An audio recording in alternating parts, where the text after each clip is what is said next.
Hi friends! ఈరోజు మనం రీసెంట్‌గా తెలుగులో ఒక మంచి సస్పెన్స్ థ్రిల్లర్ కాన్సెప్ట్‌తో వచ్చిన 'ఆహాలో' స్ట్రీమింగ్ అవుతున్న 'షణ్ముఖ' మూవీ స్టోరీ డిస్కస్ చేసుకోబోతున్నాం. ఇలాగే మీకింకా ఏ మూవీ స్టోరీని ఎక్స్‌ప్లనేషన్ కావాలి అంటే ఆ మూవీ నేమ్ అనేది కామెంట్ బాక్స్‌లో కామెంట్ చేయండి. ఇంకా ఏమాత్రం ఆలస్యం చేయకుండా మూవీలోకి వెళ్ళిపోదాం.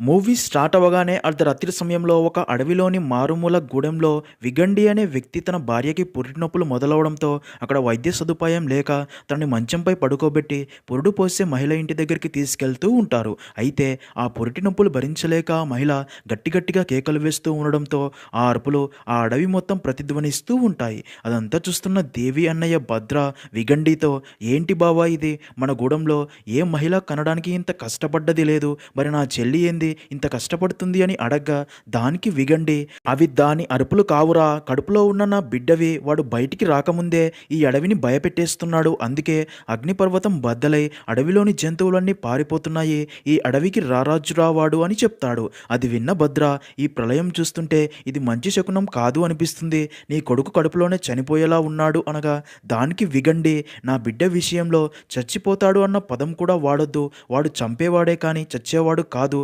ఒకవేళ వాడు చనిపోతే క్షుద్ర పూజలతో వాడిని ఎలా బ్రతికించుకోవాలో నాకు బాగా తెలుసు అని నా శక్తులతో నా బిడ్డని ఏదో ఒక రోజు రారాజుని చేస్తా అంటాడు. ఇంకా అలా విగండి తన భార్య దేవిని పురుడు పోసే మహిళ ఇంటి దగ్గరికి తీసుకుని వెళ్ళగా ఆ మహిళ దేవిని ఇంట్లోకి తీసుకుని వెళ్ళి దేవికి పురుడు పోసి దేవికి పుట్టిన బిడ్డని చూసి భయంతో అక్కడ నుండి పారిపోతుంది. అది చూసిన విగండి అండ్ భద్ర లోపలికి వెళ్ళి ఆ బిడ్డని చూసి షాక్ అవుతారు. ఎందుకంటే ఆ బిడ్డ 6 ముఖాలతో వికృతంగా పుట్టి ఉంటాడు. భద్ర విగండితో, "ఏంటి బాబా ఈ వికృత రూపం" అని అడగ్గా దానికి విగండి, "ఇది షణ్ముఖుని ఆగమనం, దీనికి పరిష్కారం కనుక్కొని తిరిగి వస్తా, అప్పటిదాకా నీ చెల్లెల్ని బిడ్డని జాగ్రత్తగా చూసుకొని అక్కడ నుండి వెళ్ళిపోతాడు. ఇంకా ఆ రోజు నుండి దేవి వికృత రూపంతో పుట్టిన బిడ్డని ఎంతో ప్రేమగా పెంచుతుంది. అయితే తన బిడ్డ వికృత రూపం చూసి పిల్లలు ఎవరు తనతో ఆడుకోవడానికి కూడా దగ్గరికి రాకుండా దెయ్యమని పిలుస్తూ ఉంటారు. దాంతో దేవి తన బిడ్డ పరిస్థితి చూసి చాలా బాధపడుతుంది. ఎవరు ఏమనుకున్నా సరే తన బిడ్డని ప్రేమగా చూసుకుంటూ ఉంటుంది.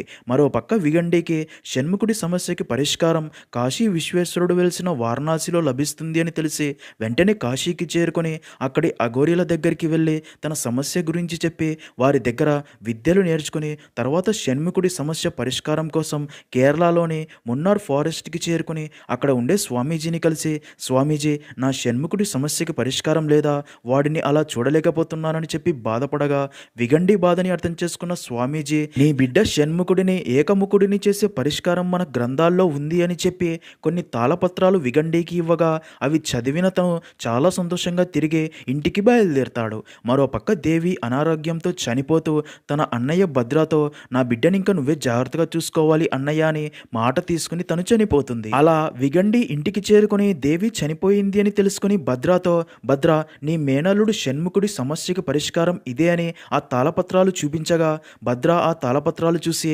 "అయితే మనం నగరానికి పయనమవ్వాలి, రక్త తర్పణం జరిగి తీరాలి" అని విగండి అండ్ భద్ర నగరానికి బయలుదేరతారు. సీన్ కట్ చేస్తే ఇక్కడే మనకి మన మూవీలో మెయిన్ క్యారెక్టర్ అయిన ఎస్ఐ కార్తిక్ ని చూపిస్తారు. ఒకరోజు కార్తిక్ కి తన పై ఆఫీసర్ అయిన సిఐ ఫోన్ చేసి సిటీలో డ్రగ్స్ దందా ఎక్కువైందని కంప్లైంట్స్ బాగా వస్తున్నాయి, అందుకే ఆ డ్రగ్స్ గ్యాంగ్ ని వెంటనే పట్టుకోవాలి, అయితే ఆ డ్రగ్స్ దందాలో నా కొడుకు ఇన్వాల్వ్మెంట్ ఉంది అని నాకు తెలిసింది, ఈ విషయం బయటికి తెలిస్తే నా పరువంతా పోతుంది, అందుకే నువ్వే ఎలాగైనా మా వాడిని తప్పించి మిగతా గ్యాంగ్ని పట్టుకోవాలి అని చెప్పడంతో కార్తిక్ ఆ డ్రగ్స్ గ్యాంగ్ ఉండే లొకేషన్ కనుక్కొని ఆ ప్లేస్కి వెళ్తాడు. అయితే అప్పటికే సిఐ కొడుకు ఆ డ్రగ్స్ గ్యాంగ్ లీడర్ అయిన కమల్తో మాట్లాడుతూ తన దగ్గర డ్రగ్స్ తీసుకుంటూ ఉంటాడు. అప్పుడే అక్కడికి వచ్చిన కార్తిక్ని చూసి తను పోలీస్ అని చెప్పడంతో కమల్ అండ్ గ్యాంగ్ కార్తిక్ పై అటాక్ చేయబోగా కార్తిక్ కమల్ అండ్ గ్యాంగ్ అందరినీ కొట్టి కమల్ని అరెస్ట్ చేయబోతాడు. అయితే కమల్ తను ఎలాగైనా అక్కడ నుండి తప్పించుకోవాలి అని కార్తిక్ దగ్గర ఉన్న గన్ లాక్కొని కార్తిక్ వైపు షూట్ చేస్తాడు. అయితే కార్తిక్ పక్కకి తప్పుకోవడంతో ఆ బుల్లెట్ కాస్త సిఐ కొడుకు లోకేష్ బాడీలోకి దూసుకెళ్తుంది. అది చూసిన కార్తిక్ షాక్ అయ్యి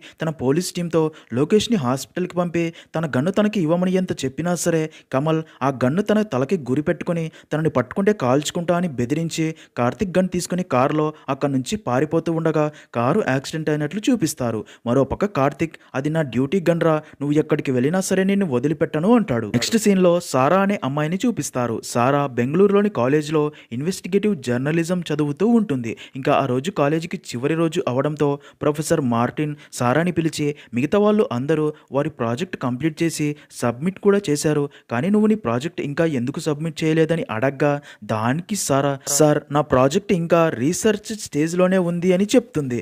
దానికి మార్టిన్, మిస్టరీ అన్నది పైకి నార్మల్గానే కనిపిస్తుంది, కానీ దాని వెనకాల ఎన్నో విషయాలు దాగి ఉంటాయి, వాటిని నార్మల్ పీపుల్ కనిపెట్టలేరు, కానీ నువ్వు ఒక ఇన్వెస్టిగేటివ్ జర్నలిస్ట్వి, నీ ప్రాజెక్టు నువ్వు కంప్లీట్ చేయగలవు, నీకు నేను సపోర్ట్ చేస్తా అనగా, దానికి సారా, సార్ ఇది హైదరాబాద్లోనే ఓన్లీ వర్షాకాలంలోనే జరుగుతుంది, ఇలాంటి కేసు ఎప్పుడు చూడలేదు, ఆ ఏరియా పోలీస్ స్టేషన్ నుండి సపోర్ట్ ఉంటే నా ప్రాజెక్ట్ త్వరలోనే కంప్లీట్ చేస్తా అనగా, దానికి మార్టిన్, హైదరాబాద్లో నాకు తెలిసిన వారితో మాట్లాడి నీకు హెల్ప్ చేయమని చెప్తాను అంటాడు. దాంతో సారా చాలా హ్యాపీగా ఫీల్ అవుతుంది. మరో పక్క కమిషనర్ జరిగింది తెలుసుకుని కార్తిక్ని పిలిచి, ఆ డ్రగ్స్ డీలర్ నీ గన్తో లోకేష్ని షూట్ చేశాడు, ఈ న్యూస్ అన్ని టీవీ ఛానల్స్లో టెలికాస్ట్ అవుతుంది, పోలీసుల గురించి తప్పుగా మాట్లాడుకుంటున్నారు, అందుకే నీకు 7 రోజుల టైం ఇస్తున్నా, నీ గన్ని అలాగే ఆ డ్రగ్స్ డీలర్ని పట్టుకో అని చెప్తాడు. అది విన్న కార్తిక్ ఆ డ్రగ్స్ డీలర్ కమల్ గురించే ఆలోచిస్తూ తన పోలీస్ టీంకి సిటీ మొత్తం నిఘా ఉంచమని చెప్తాడు. మరోపక్క యాక్సిడెంట్లో గాయపడిన కమల్ని హాస్పిటల్లో జాయిన్ చేయగా, కమల్కి స్పృహ రాగానే రాత్రి జరిగిందంతా గుర్తు చేసుకుంటాడు. తర్వాత తన రూమ్కి వెళ్ళగా అప్పుడే కమల్కి ఒక వ్యక్తి ఫోన్ చేసి, మనం చేస్తున్న పనులు గెలకడానికి ఒక అమ్మాయి వచ్చింది, ఆ అమ్మాయి డీటెయిల్స్ తెలుసుకో అనగా, దానికి కమల్ ఓకే అని చెప్తాడు. ఇదిలా ఉంటే విగండి అండ్ భద్ర తన మనుషులతో ఏవేవో క్షుద్ర పూజలు చేస్తూ ఉన్నట్లు చూపిస్తారు. సీన్ కట్ చేస్తే ప్రొఫెసర్ మార్టిన్ సారాకి ఫోన్ చేసి, హైదరాబాద్లో నువ్వు చెప్పిన పోలీస్ స్టేషన్లో పనిచేసే సిఐ మూర్తితో నీ గురించి చెప్పాను, నువ్వు వెళ్ళి తనని కలువు, తనే నీకు హెల్ప్ చేస్తాడు అని చెప్పడంతో అది విన్న సారా హైదరాబాద్కి వెళ్ళి సిఐ మూర్తిని కలవగా, సిఐ మూర్తి తనతో, మార్టిన్ సార్ చెప్పారు నీ ప్రాజెక్ట్ రీసెర్చ్కి హెల్ప్ కావాలి అని, నీ రీసెర్చ్కి ఎస్ఐ కార్తిక్ హెల్ప్ చేస్తాడు, వెళ్ళి తనని కలిసి నీ ప్రాజెక్ట్ గురించి తనకి ఎక్స్ప్లెయిన్ చెయ్యి అని చెప్పడంతో సారా వెళ్ళి ఎస్ఐ కార్తిక్ని కలుస్తుంది. అయితే కార్తిక్ సారాని చూడగానే మళ్ళీ ఇక్కడికి ఎందుకు వచ్చావని సీరియస్ అవుతాడు. దీన్ని బట్టి కార్తిక్ అండ్ సారాకి ముందే పరిచయం ఉంది అని, ఇద్దరి మధ్య ఏదో జరిగిందని అర్థమవుతుంది. అయితే అప్పుడే కార్తిక్కి సారా సిఐ రికమెండేషన్ మీద ఒక ప్రాజెక్ట్ రీసెర్చ్ కోసం వచ్చింది అని తెలిసి తన ప్రాజెక్టు గురించి అడగ్గా, దానికి సారా, మా ఎడ్యుకేషన్ కంప్లీట్ అవ్వాలి అంటే ఒక కేసు మీద ప్రాపర్గా ఇన్వెస్టిగేషన్ చేసి కొన్ని పారామీటర్స్ టచ్ చేస్తూ ప్రాజెక్టు సబ్మిట్ చేయాలి, తర్వాత జాబ్స్ కూడా ప్రాజెక్ట్ బేస్ చేసుకునే వస్తాయి, నేను రీసెర్చ్ చేస్తున్న ప్రాజెక్ట్ హ్యూమన్ సూసైడ్స్, అందుకే 6 సంవత్సరాలుగా జరిగిన సూసైడ్ కేసులన్నీ స్టడీ చేయగా ఇదిగో ఈ ఫొటోస్లోని అబ్బాయిల సూసైడ్స్ మాత్రమే నాకు ఒకే ప్యాటర్న్లో జరిగాయి అనిపించి వీళ్ళ గురించి డీటెయిల్స్ తెలుసుకోగా, ఈ చనిపోయిన అబ్బాయిల అందరికీ లవర్స్ ఉన్నారు, అయితే వీళ్ళు సూసైడ్ చేసుకోవడానికి ఒక నెల ముందే వీరు ప్రేమించిన అమ్మాయిలు కనబడకుండా పోయారు, ఆ అమ్మాయిల ఫ్యామిలీస్ని కలిసి డీటెయిల్స్ తెలుసుకోగా వేరు కారణాలతో ఇంట్లో గొడవపడి వెళ్ళిపోయారని తెలిసింది, అలా వెళ్ళిన ఏ అమ్మాయి కూడా తిరిగి ఇంటికి రాలేదు, అదే బాధతో ట్రూగా లవ్ చేసిన ఈ అబ్బాయిలు వారిని తలుచుకుని సూసైడ్ చేసుకుని చనిపోయారని తెలుసుకున్నా, అయితే ఈ చనిపోయిన అబ్బాయిలకి ఒకరితో ఒకరికి ఎలాంటి సంబంధం లేదు, ఇంకా ఆ అమ్మాయిలు ఇంట్లో నుంచి వెళ్ళిపోవడానికి అబ్బాయిలు సూసైడ్ చేసుకోవడానికి కూడా ఎలాంటి సంబంధం లేదు, మరి ఆ అమ్మాయిలు ఏమైపోతున్నారో తెలుసుకోవాలి, ఇదే నా ప్రాజెక్ట్, ఇవన్నీ ఈ సిటీలోనే జరుగుతున్నాయని చెప్తుంది. అయితే అదంతా విన్న కార్తిక్ మాత్రం సారా చెప్పేది నమ్మకుండా, దీనికి సంబంధించి ఏదైనా ప్రూఫ్ ఉంటే చూపించు, అప్పుడు మాత్రమే నీకు హెల్ప్ చేస్తా అంటాడు. ఇక్కడే మనకు తెలిసే ఒక విషయం ఏంటంటే, నిజానికి కాలేజీ డేస్లో సారా అండ్ కార్తిక్ ప్రేమించుకుని ఉంటారు, కానీ కొన్ని కారణాల వల్ల సారా కార్తిక్కి దూరమై ఉంటుంది. ఇక్కడే మనకి ఒక చిన్న ఫ్లాష్ బ్యాక్ని చూపిస్తారు. నిజానికి ఆ రోజు కార్తిక్ గన్నుతో కమల్ కారులో పారిపోతూ ఉండగా మరో పక్క ఒక వ్యక్తి ఒక అమ్మాయిని కిడ్నాప్ చేసి కారులో తీసుకెళ్తూ ఉంటాడు. అయితే ఇక్కడే ట్విస్ట్, ఆ 2 కార్లు గుద్దుకుని యాక్సిడెంట్ అవ్వగా కిడ్నాపర్ అండ్ కమల్ స్రో కోల్పోయి పడిపోతారు. అయితే అప్పుడే స్రో వచ్చిన ఆ అమ్మాయి తనకి అక్కడ ఎవరైనా హెల్ప్ చేస్తారేమో అని గట్టిగా అరిచినా సరే అక్కడ ఎవ్వరూ లేకపోవడంతో స్పృహ కోల్పోయి పడి ఉన్న కమల్ని చూసి బాగా ఆలోచించి అక్కడే ఉన్న గాజు ముక్కతో కమల్ చేయిపై తన ఫోన్ నెంబర్ రాసి అక్కడ నుండి వెళ్ళిపోవాలి అని చూడగా అప్పుడే ఆ కిడ్నాపర్కి స్రో వచ్చి ఆ అమ్మాయిని పట్టుకుని బంధించి ఫారెస్ట్ ఏరియాకి తీసుకెళ్లి ఒక వ్యక్తికి ఆ అమ్మాయిని అప్పచెప్తాడు. ఇక్కడే ట్విస్ట్ ఏంటంటే ఆ వ్యక్తి ఎవరో కాదు, భద్ర. తను ఈ అమ్మాయి తులారాశి కన్యనే కదా, ఈ అమ్మాయితో యజ్ఞం పూర్తవుతుంది అంటాడు. దానికి కిడ్నాపర్ మరి శ్రావ్య ఎక్కడా అని అడగ్గా ఎలాంటి సమాధానం చెప్పకుండా భద్ర ఆ అమ్మాయిని అడవిలోని సీక్రెట్ ఏరియాకి తీసుకుని వెళ్ళి తన బావ విగండితో, బావ చివరి తులారాశి కన్యని కూడా తీసుకువచ్చాను, ఈ కన్య రక్తంతో మన షణ్ముఖుడు ఏకముఖుడు అవబోతున్నాడు, నీ క్షుద్రశక్తులను ఉపయోగించి నా మేనలుడికి విముక్తి కలిగించు, సాక్షాత్తు ఆ షణ్ముఖుడిలో ఉన్న దివ్య తేజస్సు ఈ లోక లోకానికి చూపించు అంటాడు. అది విన్న విగండి భద్ర ఇప్పటికి సగం పని మాత్రమే పూర్తయిందిరా, 6 రాశులు 6 నక్షత్రాలు గల అమ్మాయిల రక్త తర్పణం ఈ ప్రయోగం దాకా మాత్రమే ఉపయోగపడుతుంది. అయితే ఈ 6 నక్షత్రాలు 6 రాశులను తన ఆధీనంలో ఉంచుకునేదే క్లింకారా. ఆ శక్తి నాకు కావాలి. అలాంటి శక్తి గల కన్యని తీసుకుని వస్తేనే ఈ యజ్ఞం పూర్తవుతుంది. అయితే 1,000,000 మందిలో ఒకే ఒక క్లింకారా ఉంటుంది. నా ప్రయోగం వచ్చే అమావాస్యలోగా పూర్తి అవ్వాలి.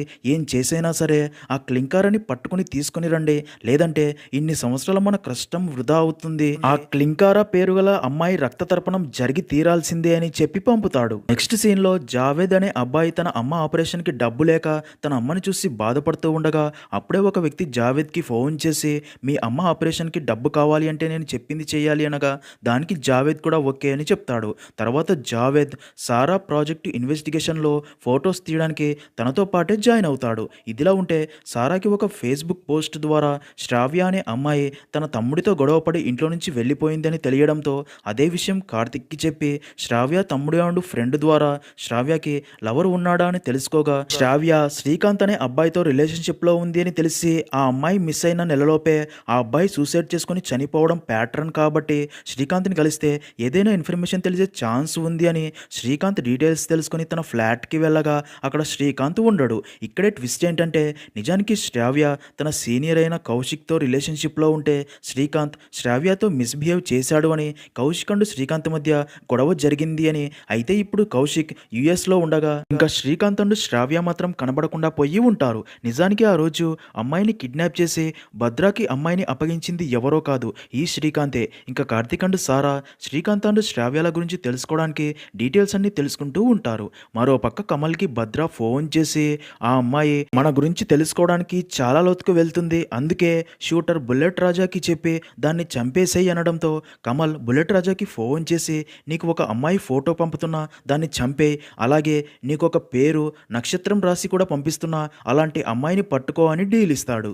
సీన్ కట్ చేస్తే కార్తిక్ టీంలోని కానిస్టేబుల్ రవి కమల్ ట్రీట్మెంట్ తీసుకున్న హాస్పిటల్ వారిని కలిసి మాట్లాడగా కమల్ చేతి మీద ఒక ఫోన్ నెంబర్ ఉంది అని ఆ ఫోన్ నెంబర్ని రవికి ఇచ్చి ఉంటారు. అందుకే రవి ఆ ఫోన్ నెంబర్ ఎవరిదా అని డీటెయిల్స్ కనుక్కోగా అది వర్షిత అనే అమ్మాయిది అని తెలుస్తుంది. దాంతో రవి వెంటనే కార్తిక్కి ఫోన్ చేసి అదే విషయం చెప్పి కమల్ మీ గన్ తీసుకుని పారిపోయిన రోజు నుండే ఈ అమ్మాయి కూడా కనిపించడం లేదు అని తన పేరెంట్స్ చెప్తున్నారని చెప్తాడు.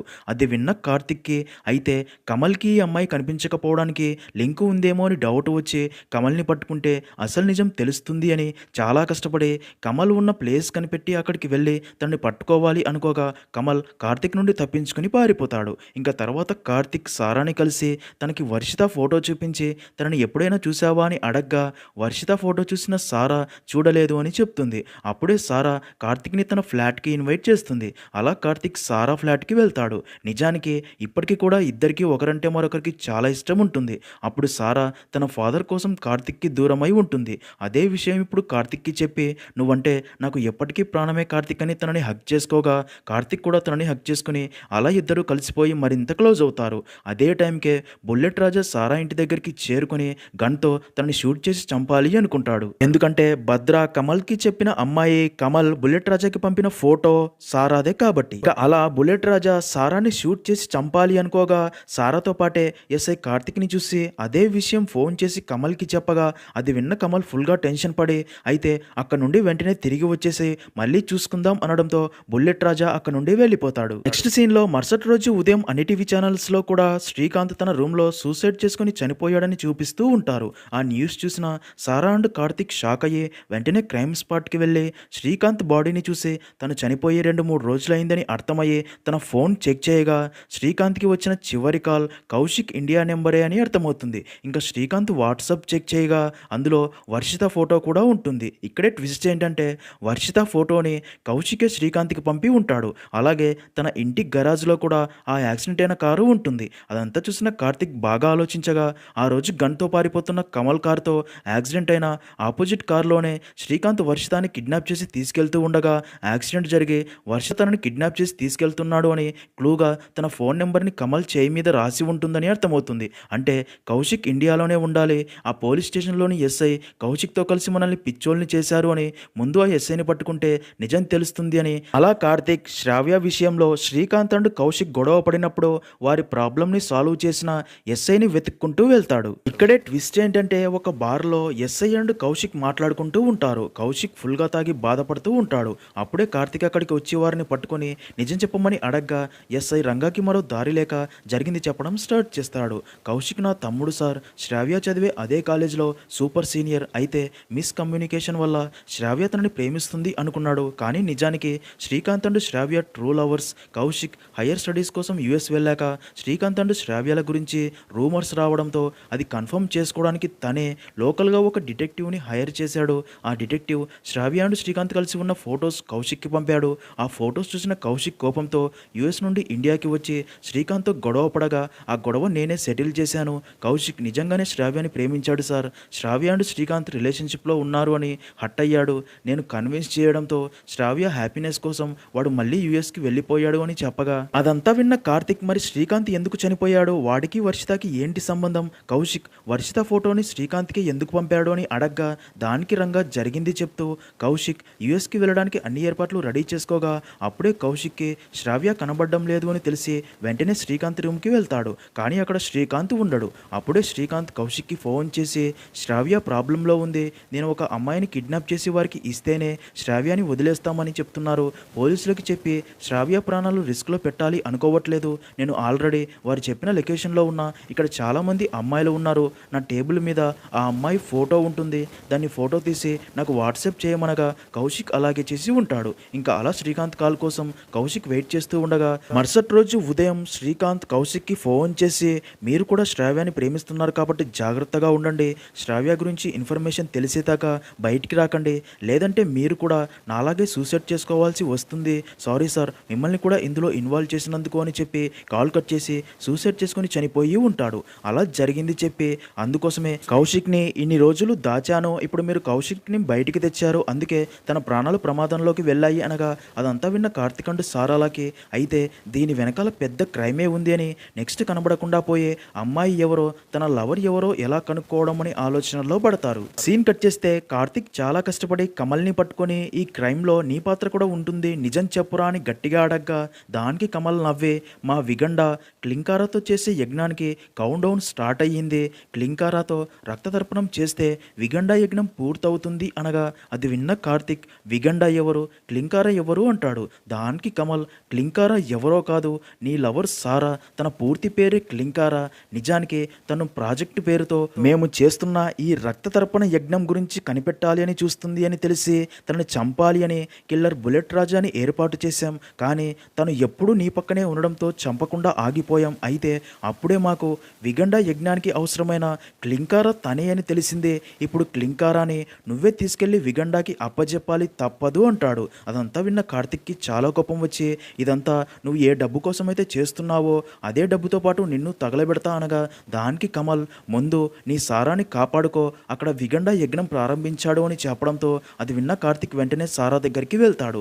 ఇంకా సారాని క్లింకారా అని భద్రాకి చెప్పగా నిజం తెలిసిన ఎవరు బ్రతికి ఉండకూడదు అని భద్ర కమల్ని కత్తితో పొడిచి అక్కడి నుంచి వెళ్ళిపోతాడు. దాంతో కమల్ వారి కోసం తను అంత కష్టపడితే చివరికి తననే చంపేశారు అని బాధపడతాడు. నెక్స్ట్ సీన్ లో కార్తిక్ సారా దగ్గరికి వెళ్ళి నువ్వు ప్రమాదంలో ఉన్నావు అదంతా నీకు తర్వాత చెప్తాను పదా అని అక్కడ నుండి తీసుకెళ్లబోగా విగండ తన శక్తులతో కార్తిక్ని తన ఆధీనంలోకి తెచ్చుకుని కార్తిక్తోనే సారాని అక్కడికి రప్పించుకుని భద్ర సారాని అక్కడ నుండి యజ్ఞం జరిగే ప్లేస్కి తీసుకెళ్తూ కార్తిక్తో యజ్ఞం ముగిసేదాకా నువ్వు మా ఆధీనంలోనే ఉండాలి అని చెప్పి అలా క్లింకారాని యజ్ఞం జరిగే ప్లేస్కి తీసుకుని వెళ్ళి విగండాతో మన షణ్ముఖుడు ఏకముఖుడిని చేసే క్లింకారా ఇదే అని చెప్పడంతో అది విన్న విగండ తనని చూసి చాలా హ్యాపీగా ఫీల్ అయ్యి బలికి అన్నీ సిద్ధం చేయించి అప్పటిదాకా అక్కడికి తీసుకొని వచ్చిన అమ్మాయిలందరి రక్తం తీసుకుని ఒక పాత్రలో వేస్తూ అలా అమ్మాయిల అందరి రక్తాన్ని కలిపి షణ్ముఖుడితో తాగిస్తారు. అదంతా చూస్తున్న క్లింకారా ఫుల్గా భయపడిపోతుంది. ఇంకా అలా ఆ రక్తం తాగగానే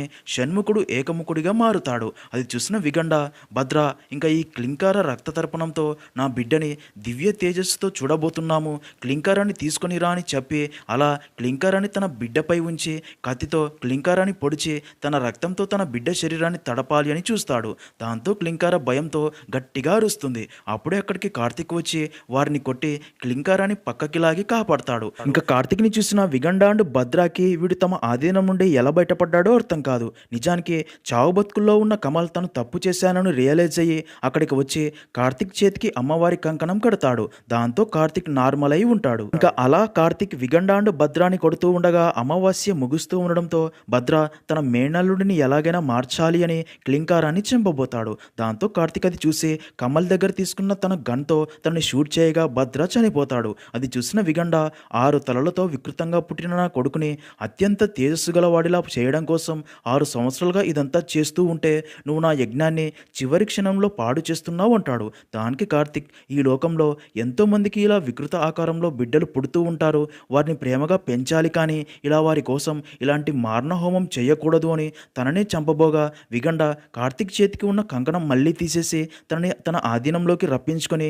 క్లింకార రక్తంతో తన కొడుక్కి రక్త తర్పణం చెయ్యాలి అని క్లింకార గొంతు కొయ్యగా ఆ రక్తం కాస్త ఎగిరి కార్తీక్ మీద పడడంతో కార్తీక్ మళ్ళీ నార్మల్ అయ్యి అదంతా చూసి కోపంతో విగండాని చంపేస్తాడు. అప్పుడే అక్కడికి పోలీస్ టీం రాగా సారాని వెంటనే హాస్పిటల్కి పంపి కార్తీక్ షణ్ముఖుడిని చూసి తనతో నీకేం కాదు నేను నిన్ను చూసుకుంటా అనగా దానికి షణ్ముఖుడు నా పుట్టుకే సృష్టికి విరుద్ధం, నా తండ్రిది కన్న ప్రేమో రాక్షస ప్రేమో తెలియదు, తల్లిని తండ్రిని మేనమామని అందరినీ కోల్పోయాను, నా పుట్టుక ఇంతమంది అమ్మాయిల చావులకి కారణమయ్యింది, ఈ ప్రపంచంలో ఉన్న తల్లిదండ్రులకి నాదొక విన్నపం, తమ బిడ్డలపై ఉన్న ప్రేమతో ఇతరులను ఇబ్బంది పెట్టడం సరికాదు, ఈ స్వార్థపు లోకంలో ఉన్న కుళ్ళు కుతంత్రాలు ఈర్ష్య పగ కోపం వీటన్నిటి మధ్య నేను ఇంకా జీవించలేను, నేను నా షణ్ముఖుడిలోకి ఐక్యమవుతాను అని మంటల్లోకి దూకి ఆత్మార్పణం చేసుకుంటాడు. అదంతా చూసిన కార్తిక్ కూడా చాలా ఎమోషనల్ అయ్యి ఆ మంటల్లో నుంచి షణ్ముఖుడి రూపం కనిపించడంతో కార్తిక్ తనని మొక్కుతాడు. అలా అక్కడితో మూవీ అనేది ఎండ్ అవుతుంది.